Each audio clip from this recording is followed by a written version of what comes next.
May 1st, 1994, 2:14 and 17 minutes. Ayrton Senna's heart stops beating in an Italian hospital, but what dies with him goes far beyond a body. The conversations he never had, the forgiveness he never asked for, the embraces he postponed for a tomorrow that would never come, also die. In the inner pocket of his Williams jacket, they found a crumpled photo of Adriano Galisteo and a piece of paper with a handwritten list dated 2 weeks earlier. There were 7 items. 7 things he promised himself to resolve after that season. 7 regrets that haunted him during the sleepless early mornings of his last season of life. This is the story of what was left unsaid, what was left undone, the wounds that the fastest man in the world never had enough speed to heal. Because Senna could overtake any opponent on the tracks, but there were ghosts in his own conscience that he never managed to leave behind.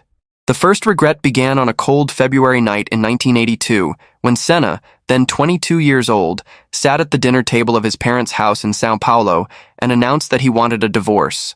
Lilian de Vasconcelos, his wife of only 16 months, was sitting beside him, unaware that this conversation was about to happen. They had married in February 1981, in a simple but emotional ceremony, surrounded by family and friends who swore that this teenage love was forever. Lilian had known Ayrton since he was 15, had been by his side when he was nothing but a skinny boy obsessed with karts, when no one believed that a Brazilian could reach Formula One. She loved him with that purity that only exists before fame, before money, before everything gets complicated. But Senna was about to embark for England to compete in Formula Ford 1600, and he had made a brutal decision. His career demanded sacrifices, and the first sacrifice would be the marriage. He told Lilian, with a coldness that would torment him years later, that he couldn't be the husband she deserved, that he needed to focus 100% on racing, that she should rebuild her life with someone who could truly be present. Lilian cried. Both their parents tried to intervene, but Senna was inflexible. The divorce was finalized in March 1982, and Senna boarded for England 3 weeks later. What nobody knew, and what would only come to light through the accounts of Dr. Sid Watkins, Formula One's doctor and one of Senna's few confidants, was that this decision haunted him for all the following 12 years. Watkins revealed in his book that Senna talked about Lilian with surprising frequency, especially in moments of victory when he should have been celebrating. There was a specific occasion in 1993, after Senna won the Australian Grand Prix, when he and Watkins were alone in the team's motorhome. Senna had just received the trophy, but was strangely melancholic. He told Watkins, "Sid, you know what the problem with winning everything is? It's that when you reach the top, you look around and realize you're alone. And then you remember that one person who would be genuinely happy for you, not for the glory but for you, and you realize you sent her away yourself." Watkins asked if he was talking about Lilian, and Senna just nodded silently with teary eyes. He confessed that he had tried to find her a few times over the years, discreetly, through mutual friends, but that she had rebuilt her life, and he had no right to reappear just to ease his own guilt. Senna admitted that sacrificing Lilian had been his first great victory, and also his first great defeat as a human being. He had proven to himself that he was capable of doing anything for his career, but he had also discovered that this capability had an emotional cost that no trophy could compensate for. Adriano Galisteo, in later interviews and in her book, revealed that Senna talked about Lilian a few times during their relationship. Not with romantic longing, but with a kind of philosophical remorse, like someone who recognizes having made a fundamental character mistake. Galisteo tells that in December 1993, during a trip they took together to an isolated beach on the São Paulo coast, Senna mentioned that if he could go back in time, he would have tried to make that marriage work, would have found a way to balance career and relationship, would have been less selfish and less cowardly. He told Galisteo something she never forgot. "I was 22 and thought I knew everything. I thought love was disposable, that there would always be someone else, that career was the only thing that mattered. Today, at 33, I realize I got the career I wanted, but lost the ability to completely trust someone. Lilian trusted me blindly, and I betrayed that trust in the worst possible way. That changed me, hardened me in a way that maybe shouldn't have happened. It was a regret that had shaped his entire subsequent emotional life, an original wound that never completely healed." The second regret was intrinsically linked to the most controversial episode of Senna's career, Suzuka, 1990. The rivalry between Senna and Alain Prost had begun relatively cordially in 1988, when they shared the McLaren team, but quickly degenerated into one of the bitterest disputes in sports history. The definitive breaking point happened at the 1989 Japanese Grand Prix, when Prost and Senna touched at the chicane, taking both out of the race. Senna managed to return to the track and cross the finish line first, but was disqualified for cutting the chicane when returning. Prost was crowned champion that day, and Senna became convinced he had been the victim of a political conspiracy involving Prost, Jean-Marie Balestre, FIA president, and the French in command of World Motorsport.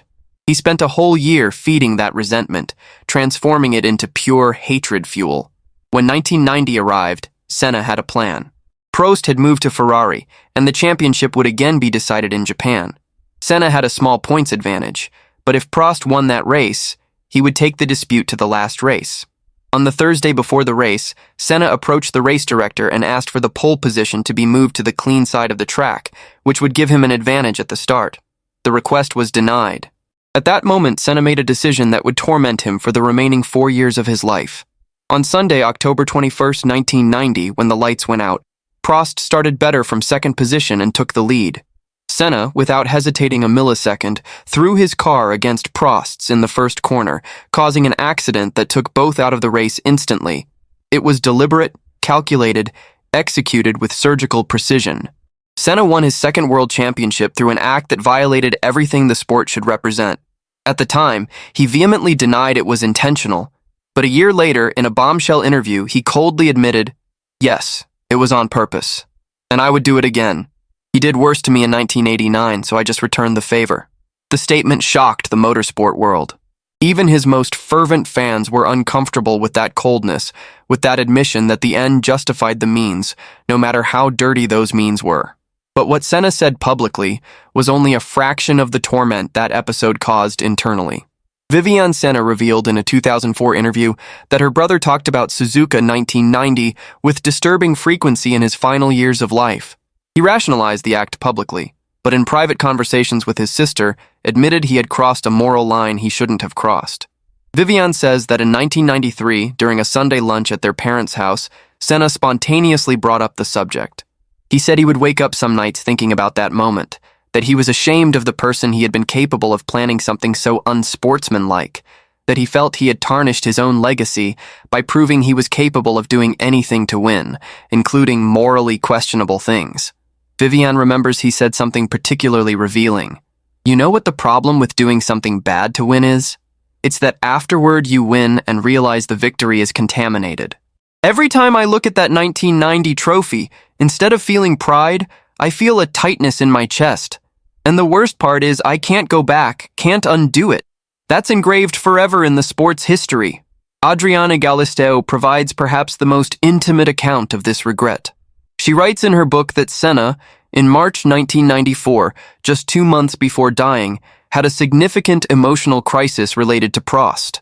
They were in his apartment in Monaco when Senna saw on television a retrospective report about great Formula One rivalries, which naturally included images of Suzuka 1990. Galisteo tells that Senna turned off the television and stayed silent for almost half an hour, something very unusual for him. When he finally spoke, he said, "I wish I could go back in time and do it differently. Not the accident itself, because that was already done in 1989, and it was a spiral of retaliation. But I wish I had had the maturity in the following years to seek out Prost privately and say, look, we both went too far. We both let pride and anger transform a sports rivalry into something personal and ugly. Let's end this with dignity." But I never did it. And now, even if I wanted to, I wouldn't know how to start that conversation. How do you apologize for deliberately hitting someone's car at 300 kilometers per hour? How do you acknowledge you were wrong when you spent years defending you were right? Galisteo realized it wasn't just regret for the act, but also for the lost time, for the possibility of reconciliation. He let slip through his fingers each day that passed, without the courage to take the first step. The third regret had a particularly painful dimension because it involved the people Senna loved most in the world, his family, especially his nephews. A Formula One career was a time and presence devouring machine. Senna spent more than 250 days a year outside Brazil, traveling between races, tests, promotional commitments, meetings with teams and sponsors. When he finally got a few days in Sao Paulo, he was usually physically and mentally exhausted, needing silence and rest to recover before the next cycle began. This meant he saw his family in quick flashes, fragmented moments that never seemed enough. But what really tormented him was watching his nephews grow up without him. Viviane had married and had children, and Senna adored those children with an intensity that surprised those who knew him only as the cold and calculating driver. But loving from a distance is a cruel form of love, and Senna felt this deeply. There was a specific episode that became emblematic of this regret, reported by Viviane herself on multiple occasions. It was April 1992, and one of Senna's nephews, then 7 years old, had a special presentation at school where he would play the lead role in a play about the discovery of Brazil. The child was extremely excited and had made his uncle promise he would be there. Senna confirmed several times, promised, swore. But that same week, McLaren called an urgent technical meeting in Woking, England, to discuss car modifications after disappointing results in the first races of the season. The meeting was crucial, would define the course of all car development for the rest of the season. Senna knew he needed to be there. He tried to negotiate, tried to postpone the meeting, but it was impossible. He called home, talked to his nephew, explained he had an unavoidable work commitment, apologized. The boy, with that forced resilience children develop when they are repeatedly disappointed, said it was okay, that he understood, that his uncle could rest easy. But Senna caught something in the child's voice, a sad resignation, and that destroyed him. Viviane says that when Senna finally returned to Brazil 2 weeks later, he went straight to his sister's house. He arrived with expensive gifts for his nephew, imported toys, designer clothes, everything money could buy. But the boy, although polite, was distant, less effusive than usual. That night, after the children went to sleep, Senna broke down. He told Viviane, "I promised. He's 7 years old and I promised I would be there, and he believed me because uncles don't lie. Especially this uncle he sees on television winning races. And I broke the promise. I chose a meeting about aerodynamic adjustments instead of my nephew's presentation. And now I tried to compensate with expensive toys, as if money solved it. What kind of man have I become?" Viviane tried to console him, said the nephew would understand when he grew up, that eventually it would be worth it. But Senna responded something devastating. When he grows up and understands, it will be too late. He'll be a teenager, then an adult, and these childhood years I'm missing never come back. He won't remember the uncle who bought expensive gifts. He'll remember, or rather won't remember, the uncle who was never there. This pattern repeated itself countless times over the years. Missed birthdays, canceled weekends, broken promises, always for professionally valid but emotionally devastating reasons. Gallisti reports that Senna talked about this with almost obsessive frequency in his last months of life. He had begun to realize, with that terrible clarity that sometimes comes when it's too late, that he was sacrificing irreplaceable relationships in the name of a career that, however glorious, would eventually end. In February 1994, Senna told Gallisto that one of his plans for after the season was to take 3 whole months without commitments and spend that time in Brazil, completely dedicated to family. He wanted to take his nephews traveling, wanted to be present in their daily lives, wanted to make up for all those years of absence. He had everything planned: rent a house on the beach, spend Christmas and New Year with the whole family together, create memories that would last a lifetime. But time ran out before he could execute this plan. And what makes this even more tragic is that, according to Viviane, Senna's nephews still carry a silent grudge today, not of the uncle they loved, but of the stolen time, of the memories that were never created, of the presence that was always more promise than reality. The fourth regret was related to his departure from McLaren at the end of 1993, but it was more complex and multifaceted than simply changing teams. Senna and McLaren had built together one of the most successful partnerships in Formula One history. Between 1988 and 1993, Senna won 3 world championships, 35 victories, 65 pole positions, extraordinary numbers that cemented both his legacy and that of the British team. But 1993 was a difficult season. McLaren had lost the Honda engines, which had been fundamental to the team's success, and was using less competitive Ford engines. For the first time in years, Senna didn't have the best car on the grid. Still, he managed 5 victories that season, extracting from the car much more than it could objectively deliver, but the championship was dominated by Alain Prost in the Williams. Negotiations for 1994 began tense. Senna wanted technical guarantees, wanted to know that McLaren would have a competitive car, wanted significant financial commitments. Ron Dennis, team boss, tried to be honest about the limitations they would face in the short term, but also appealed to loyalty, to the history they had built together, to the fact that together they could overcome any difficulty. The conversations deteriorated over weeks. There were accusations on both sides. Senna felt McLaren wasn't doing enough to maintain competitiveness. Ron Dennis felt Senna was being disloyal after everything the team had done for him.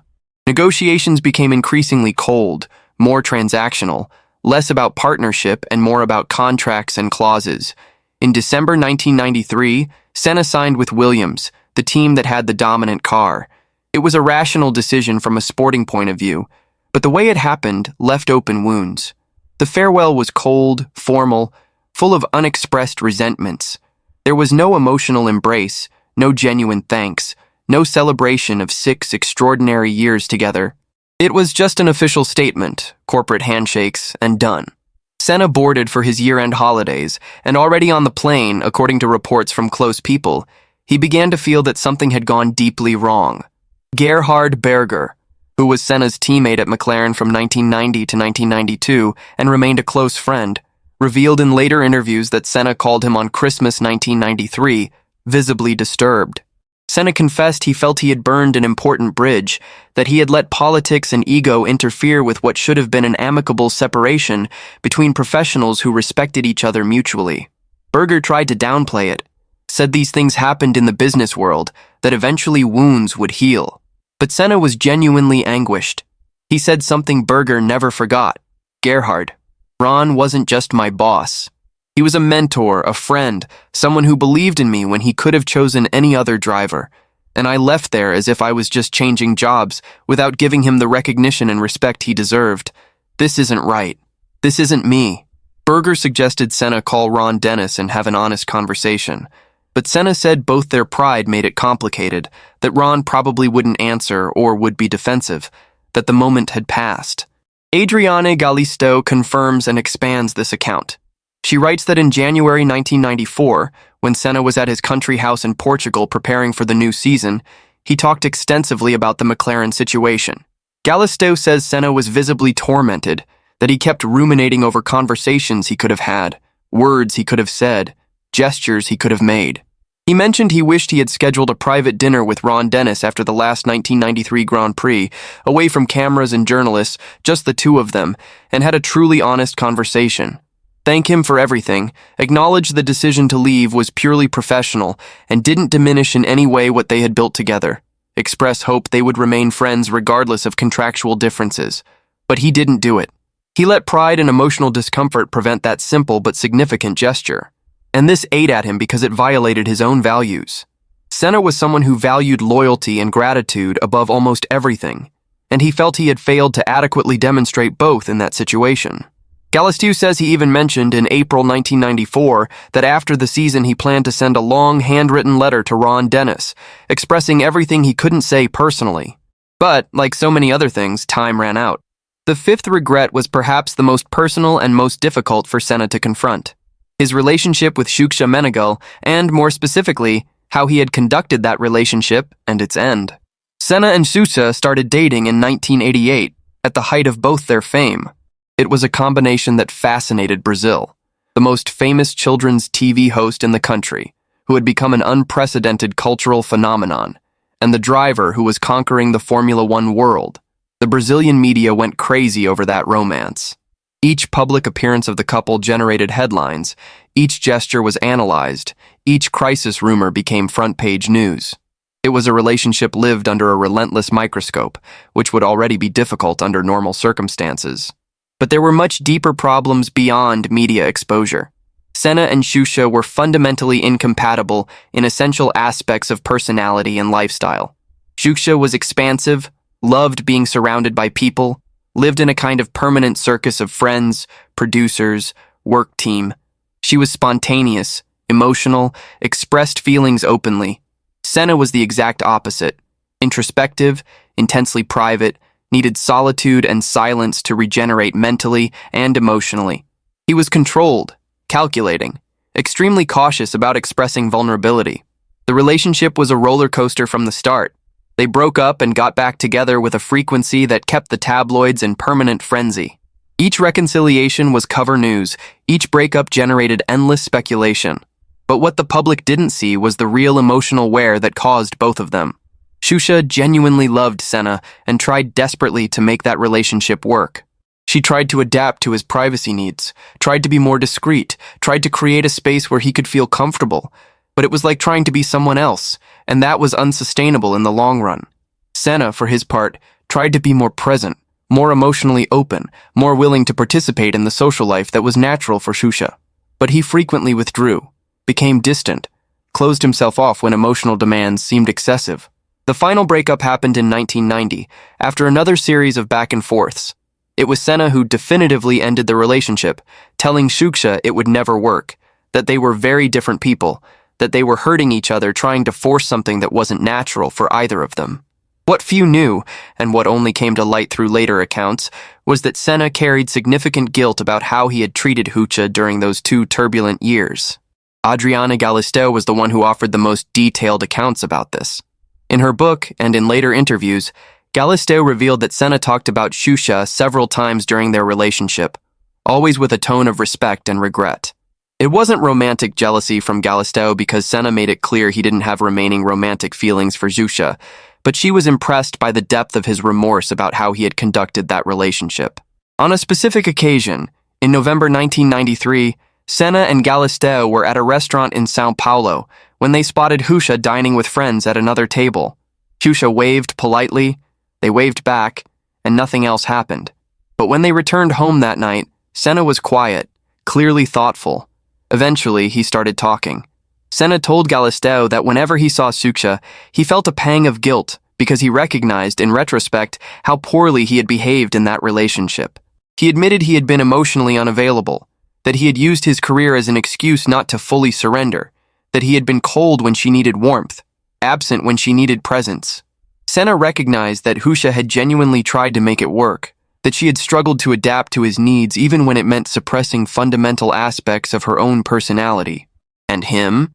He had done the minimum, always with one foot out the door, always maintaining emotional distance under the pretext that he needed to protect himself to concentrate on racing. Galisteo asked why he hadn't ended it earlier, then, sparing both of them 2 years of suffering. Senna responded something revealing, "Because I was a coward. It was easier to stay in that gray zone, that maybe it'll work, maybe it won't thing, than to have the courage to say clearly, I can't give you what you deserve, you should be with someone better. So I prolonged it, and each additional month was more unfair to her." Galisteo writes that what most impressed her about these conversations was that Senna didn't rationalize or justify his behavior. He didn't say, "But I was under pressure," or, "But she had her faults too." He simply acknowledged he had been an inferior version of himself in that relationship, and that Shusha had been a victim of his own emotional incapacity at the time. There was a specific episode that particularly haunted him. It was December 1989, shortly before Christmas. Shusha had organized a surprise birthday party for Senna, inviting friends and family, planning everything meticulously.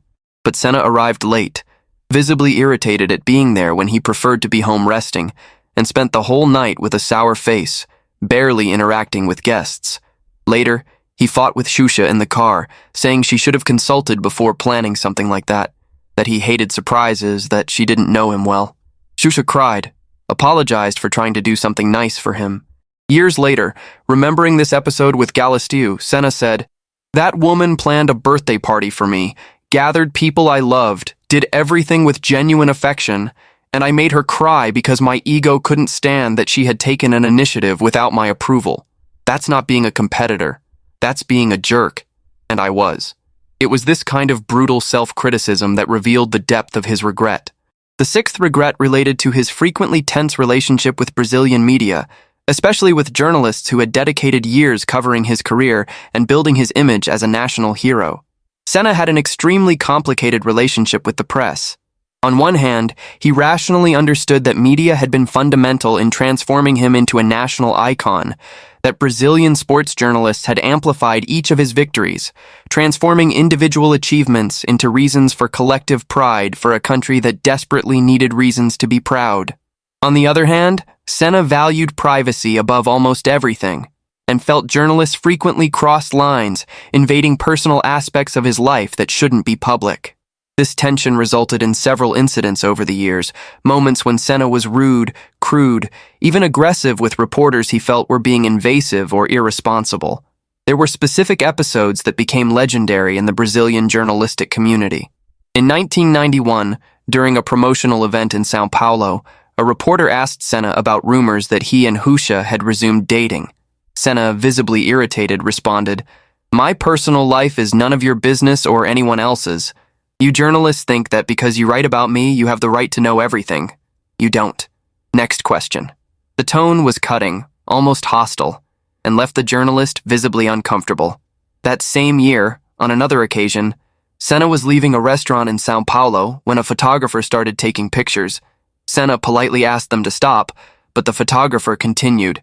Senna then advanced, pushed the camera down, and said harsh words that were heard by several witnesses.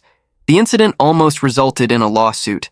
There was also the 1992 episode when Senna refused to give autographs to fans after a long flight, saying he was exhausted, but several journalists interpreted this as arrogance and wrote critical columns about the driver getting bigger than Brazil.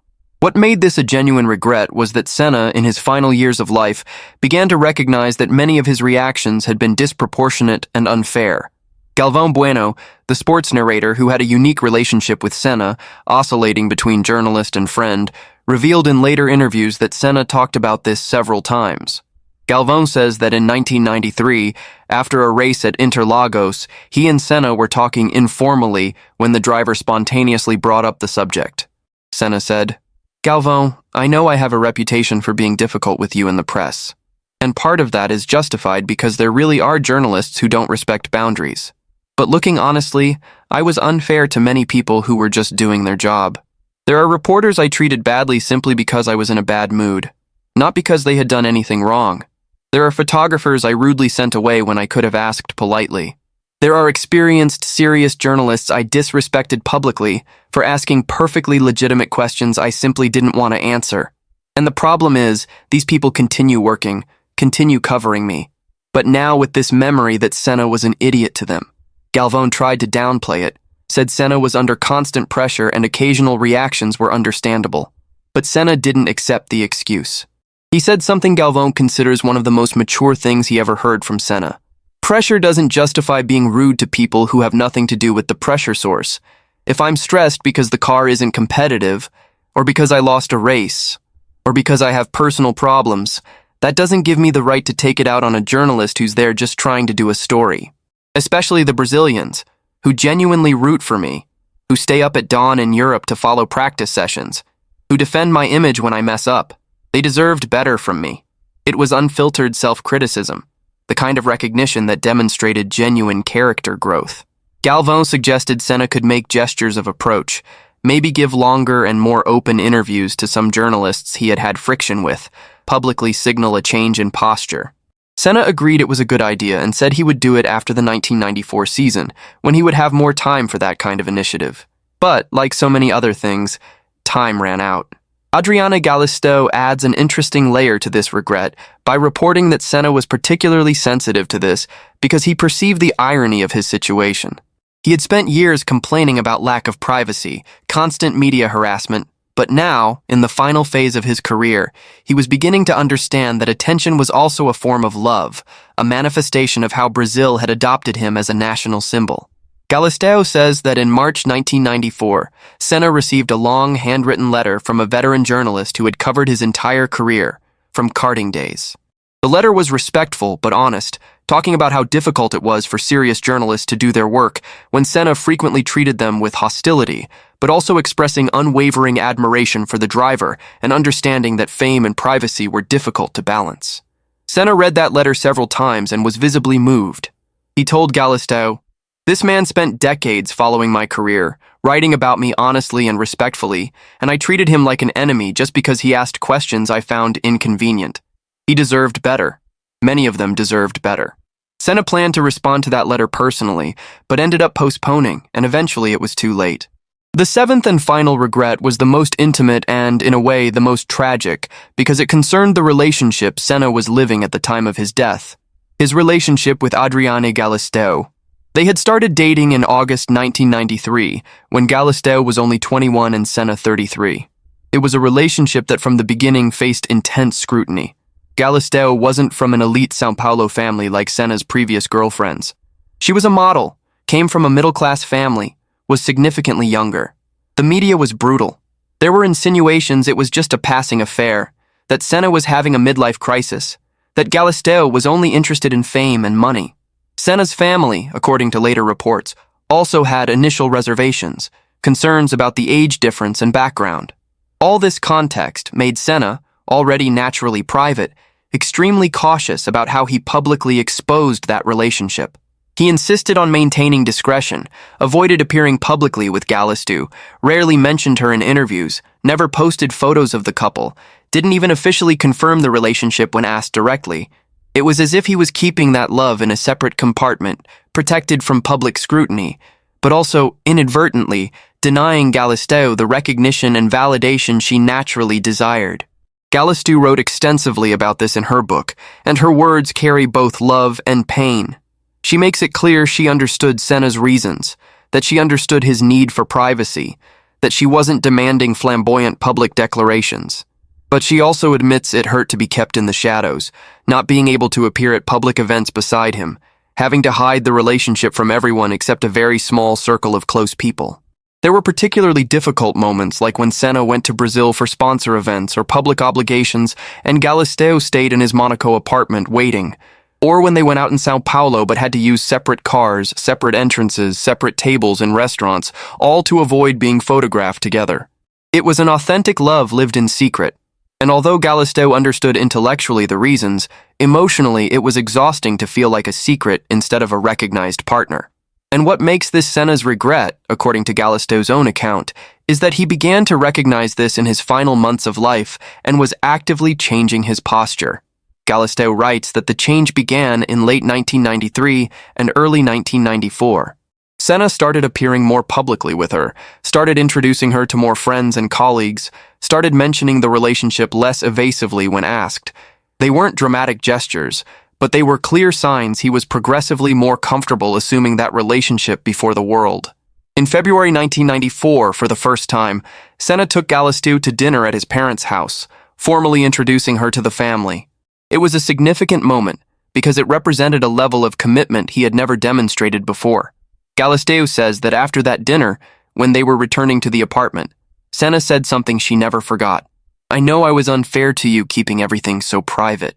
I was afraid of what people would think, afraid of how the media would react, afraid even of what my own family would think.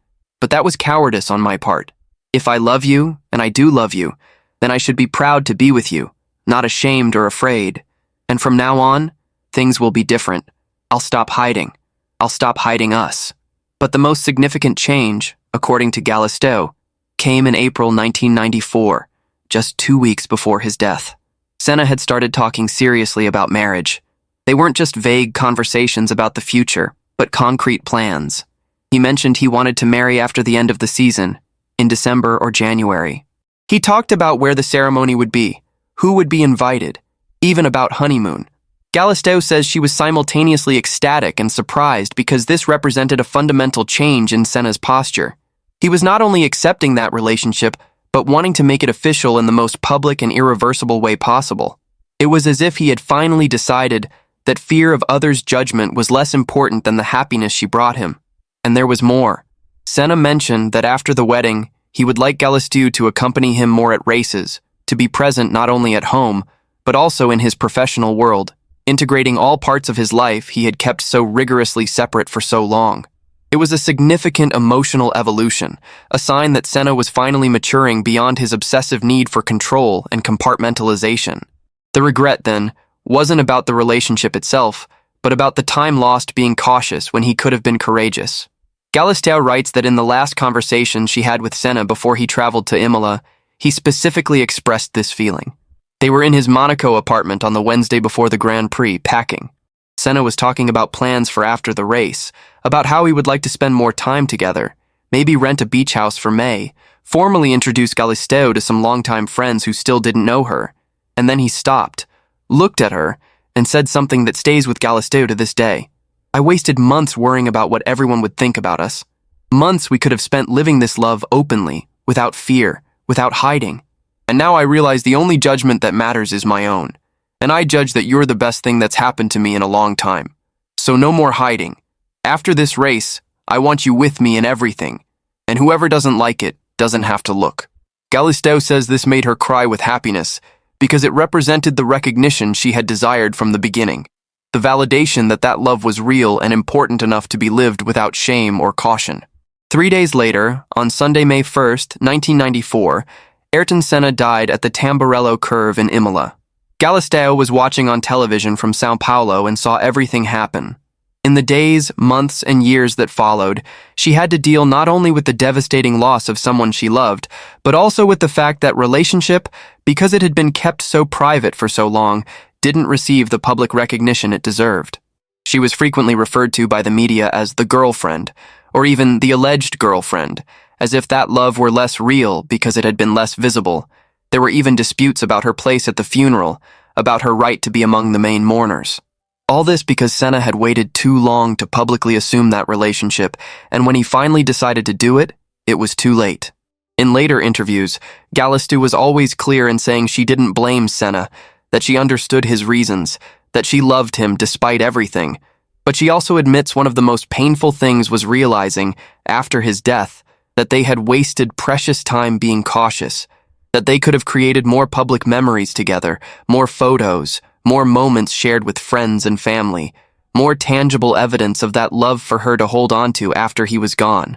These 7 regrets don't define Ayrton Senna, but they certainly humanize him profoundly. They reveal that behind the yellow and green helmet, behind the victories and records, there was a human being struggling with the same issues we all face. How to balance ambition and relationships, how to be successful without being selfish, how to love completely while protecting yourself from vulnerability, how to express gratitude adequately, how to live authentically despite fear of others' judgment. What makes these regrets particularly moving is that Senna was actively working to correct them when he died. He had recognized his failures, was making concrete plans for changes, was evolving as a person, but time ran out prematurely, leaving only the promise of conversations that never happened, hugs that were never given, words that were never said, gestures that were never made. And perhaps that's exactly why his story resonates so deeply, because we all carry similar regrets, we all postpone important conversations, we all assume there will be time later to fix what's broken. Senna's story reminds us brutally and unequivocally that later doesn't always exist, that time isn't infinite, that the regrets we carry today can become permanent tomorrow if we don't act. And you? What regrets are you carrying right now? What conversations are you postponing? What people are you treating worse than they deserve? What love are you keeping secret for fear of judgment? Senna's story isn't just about an exceptional driver and his human failures, it's a mirror in which we can all see ourselves. Because in the end, it's not victories that haunt us, it's missed opportunities to be better versions of ourselves with the people we love. If Senna's story touched you, if these reflections awakened something in you, subscribe to the channel and turn on notifications. Every week, we bring deep stories and honest reflections about figures who marked our history. Share this video with someone who needs to hear this. And in the comments, tell us, what regret will you no longer carry? What conversation will you have today that you've been postponing for too long? Let's create a community of people who learned from Senna that time is too short to leave important things undone.